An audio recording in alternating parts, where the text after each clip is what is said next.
If you can create an opportunity for children to be the absolute best and reach their fullest potential, then you should absolutely make it available. This is the story of A Better Chance, an educational nonprofit. We have a dorm residence on Main Street, which is home to 7 to 8 students of color. Here, these girls find everything they need to excel, just like any other students in Andover. After graduation, they go on to competitive colleges and brighter futures. Too many school systems in this country do not have the resources, the curriculum that's challenging enough for talented, bright, high-achieving young people.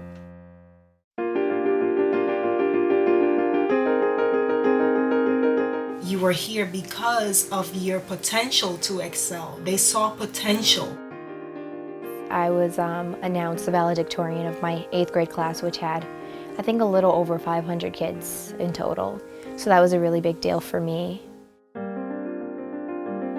I had never felt like I wasn't the best or the smartest, but here challenged all of that. And it made me think that there's some sort of, divide where people have access to things that other people don't. I like New York City, but I did not want to go to high school in the city. Just the environment, the learning environment. When I was younger, my mom used to, she used to use it as a threat, like, oh, I'm gonna send you away to school. And then as I got older, I was like, wait, I do want to go away to school. It was really hard leaving because I was outside of my comfort zone. For one, I wasn't going to be surrounded mostly by African Americans, so that's different in a way. And culturally, Andover is different from New York. Massachusetts is different from New York on a whole. People were very surprised that I had adjusted so well here. But I guess I was just excited to be taken out of the situation that I was in back home. I didn't expect everyone to be so friendly.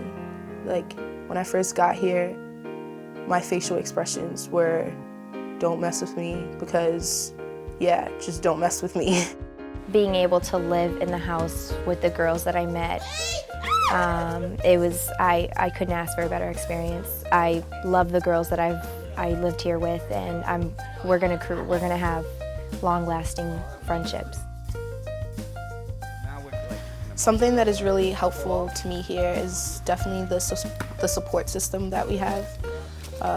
Everybody is volunteering out of their own time, and I think that's really cool because everyone has their own kids, but yet they're still around to help us out.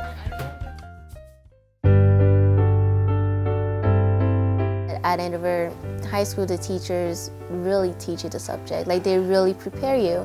You're ready for it when you take the MCAS, when you take the exams, the standardized tests. Like, you know that I'm going to do really great.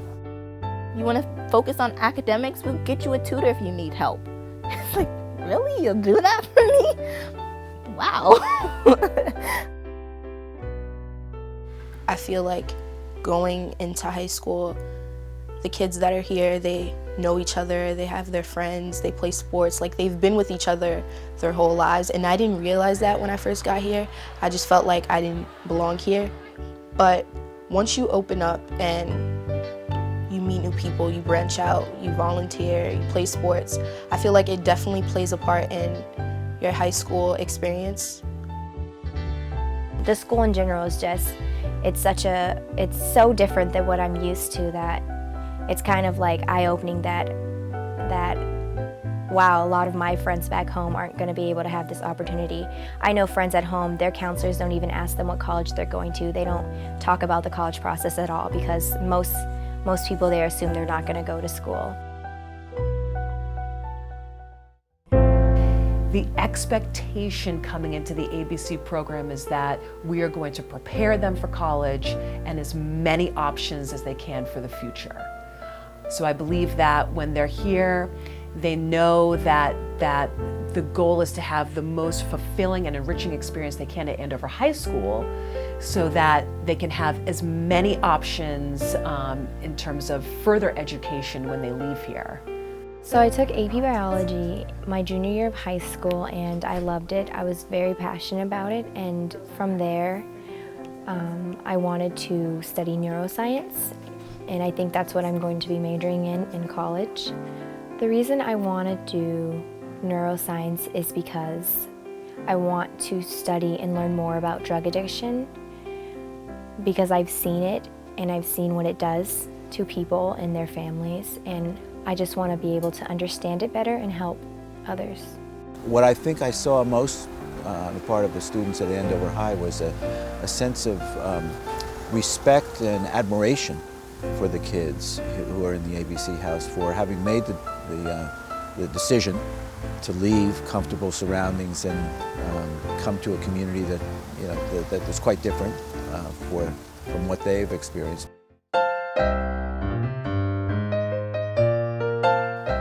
I went upstairs to my locker. Luckily, my locker was close to some of the other freshmen, so it was helpful, but I didn't know how to open my locker.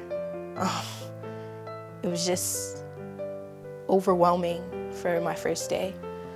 Maybe, I don't know, maybe it was that I wasn't feeling like myself. That's why I couldn't open my locker, but now I could just I don't even have to look at the lock. I can just open it. Andover ABC especially has done a lot in helping my self-esteem and helping encourage me to do stuff. So now I can encourage myself sometimes, even though if I really want to put myself down, it gives me that really, I don't like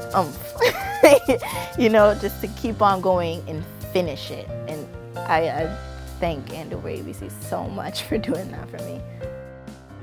I volunteered at Esperanza Academy in Lawrence, which is a town similar to my own. I was able to help them with homework and just talk to them and be their friends, and I was able to get to know them on a personal level, and it was so nice because I was in these girls' shoes at one point in my life, and it's nice that I've been able to now tell them that this is not all there is. There's a lot more ahead of you. You just have to work hard. I've worked in public higher education all my working life, and I know that education really transforms people. And so for me, this is an extension of really my passion, which is to see young people learn and grow. And the girls are amazing. I'm really privileged to be a host parent as well as a board member. And to see these girls develop and grow, they're going to be amazing community leaders. I get thrills thinking about it. Because of that core that I had being here, I know that what's going on in the economy right now does not limit me from me wanting and seeking and going further in going for my dream of having my own business. One of my heroes, sheroes, is a woman named Fannie Lou Hamer. She taught us what I call the morality of remembrance. And she said there are two things that we ought to do. We ought to never forget where we came from and always praise the bridges that carried us over. And so that's why I'm here.